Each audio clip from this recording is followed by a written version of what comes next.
सत्ताधारी पार्टी के नेताओं के आश्वासन अधूरे, सुकड़ी घाट से मोहगांव सड़क बदहाल, ग्रामीणों और राहगीरों का आवागमन हुआ मुश्किल।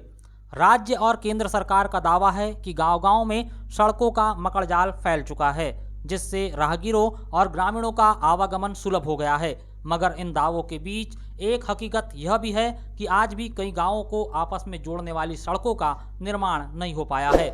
सत्ताधारी पार्टी के नेताओं और घोर जनप्रतिनिधियों की घोर लापरवाही की वजह से ग्रामीणों और राहगीरों को आवागमन में काफ़ी परेशानियों का सामना करना पड़ रहा है। बारिश के दिनों में खासतौर से कई किलोमीटर लंबी दूरी तय कर आवागमन करते देखे जा रहे हैं।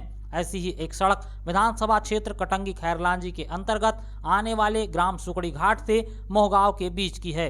करीब 6 किलोमीटर की यह सड़क लगभग 1.5 दशक से अपनी बदहाली पर आंसू बहा रही है। अभी जहां इस सड़क की हालत बेहद खराब है, वहीं इस रास्ते में एक पुलिया की ऊंचाई कम होने के कारण हल्की सी बारिश के बाद इसमें उफान आ जाने के कारण ग्रामीणों और राहगीरों का आवागमन बंद हो जाता है। स्थानीय ग्रामीणों ने बताया कि विधायक, सांसद, मंत्री जैसे तमाम नेताओं से सड़क निर्माण करवाने की मांग एक बार नहीं बल्कि कई दफे की गई है, लेकिन इन नेताओं से केवल अधूरे आश्वासन ही मिले हैं, जिसका खामियाजा आज ग्रामीणों और राहगीरों को भुगतना पड़ रहा है। ग्रामीणों के अनुसार इस सड़क की हालत खराब होने के कारण वैसे तो पूरे साल भर आवागमन में परेशानी होती है, लेकिन बारिश के दिनों में 10 किलोमीटर की लंबी दूरी तय कर एक गांव से दूसरे गांव तक का सफर करना पड़ रहा है। ये बहुत साल से हालत खराब है, बहुत आज बेकार हालत है। कितने साल करीब 10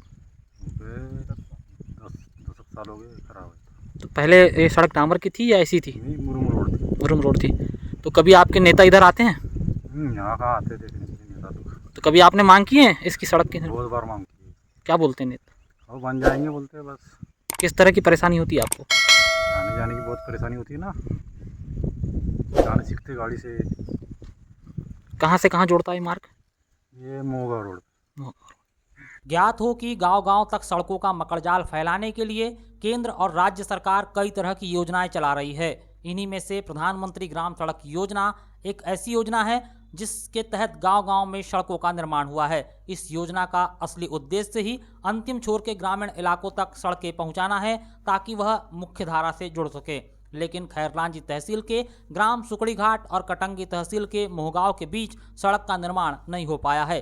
ग्रामीणों के अनुसार करीब 20 से 25 साल पहले गिट्टी और मुरुम से सड़क का निर्माण हुआ था। फिर इतने सालों बाद कभी भी सड़क का निर्माण नहीं हुआ और ना ही इसकी मरम्मत की गई। आज सड़क पर जगह जगह जानलेवा गड्ढे और नुकीली गिट्टियां उभर आई है, जिससे हर दिन छूट-मूट दुर्घटनाएं होते ही रहती हैं।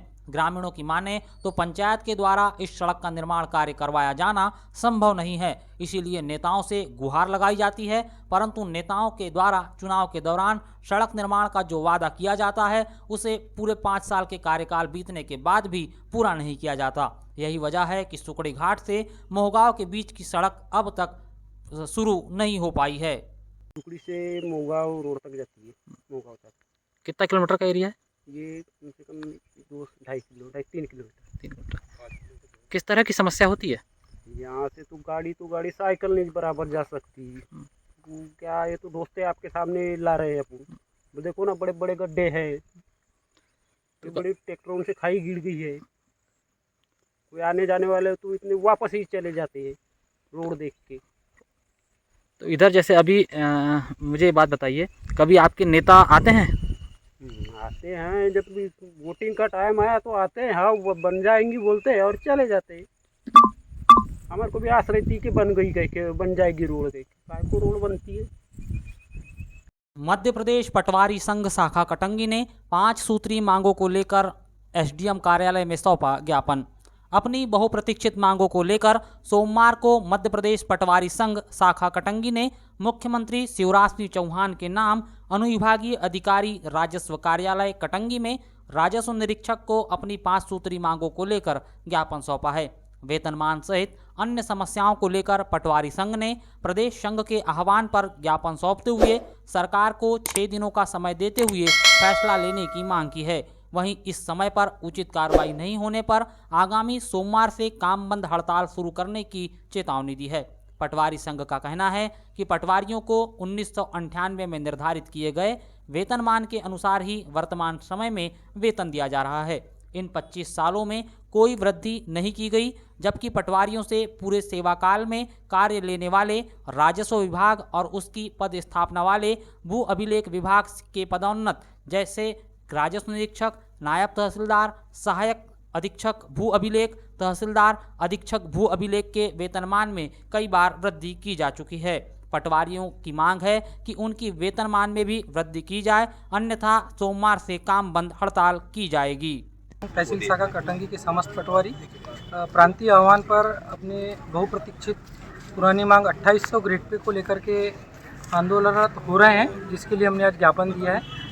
इसमें हम 3 दिवस का अभी सामूहिक अवकाश लेंगे, बुधवार, गुरुवार, शुक्रवार, और शनिवार रविवार को शासकीय अवकाश है। और यदि इस बीच हमारी मांगें पूरी नहीं होती है तो समस्त पटवारी, प्रदेश के समस्त पटवारी सोमवार से हड़ताल पर जाने वाले हैं। क्षेत्र में आस्था और श्रद्धा भाव के साथ मनाई गई नागपंचमी। जरामोह गांव में निकली यात्रा, नाग देवता की हुई विशेष पूजा अर्चना। हिंदू धर्म के परंपराओं का पवित्र त्यौहार नागपंचमी सोमवार को समूची क्षेत्र में हिंदू धर्मावलंबियों ने आस्था और पूरे श्रद्धा भाव के साथ मनाया। इस दिन जहां घरों में पूजा अर्चना की गई, वहीं शिवालयों और नाग मंदिरों में पूरा दिन पूजा अर्चना का क्रम चलते रहा। प्रखंड की ग्राम पंचायत जरामोह गांव में ग्रामीणों ने आस्था अनुसार यात्रा निकालकर नागपंचमी का त्यौहार मनाया। यहां बाजे गाजे के साथ क्षेत्र की सुख समृद्धि और अच्छी फसल की मनोकामना के लिए यात्रा निकाली गई और चनई नदी के किनारे तक पद यात्रा कर वैदिक मंत्रोच्चार से नाग देवता का विधिवत पूजन किया गया। जरामोह गांव सरपंच योगेश डोंगरे भी यात्रा में शामिल हुए, जिन्होंने गांव की सुख समृद्धि और शांति के लिए ईश्वर से प्रार्थना की। धार्मिक मान्यताओं के अनुसार नागपंचमी के दिन नाग मंदिर में काल सर्प निवारण और राहु केतु शांति के लिए विशेष पूजा अर्चना भी की जाती है, जिसके चलते कई मंदिरों में इस तरह के अनुष्ठान भी होते देखे गए। जरामोह गांव नाग देवता मंदिर समिति अध्यक्ष सुखचंद ठाकरे और पूर्व सरपंच नोकेंद्र सिंह दुपे ने बताया कि गांव में सर्पदंश की घटनाओं के कई तरह के मामले हर साल सामने आते थे। ऐसे में साल 2009 में चंदन नदी के पास नाग देवता मंदिर की स्थापना की गई और नागपंचमी के दिन गांव में कृषि कार्य को भी बंद रखने का फैसला लिया गया, जिसके बाद इस तरह की घटनाओं पर विराम लिया।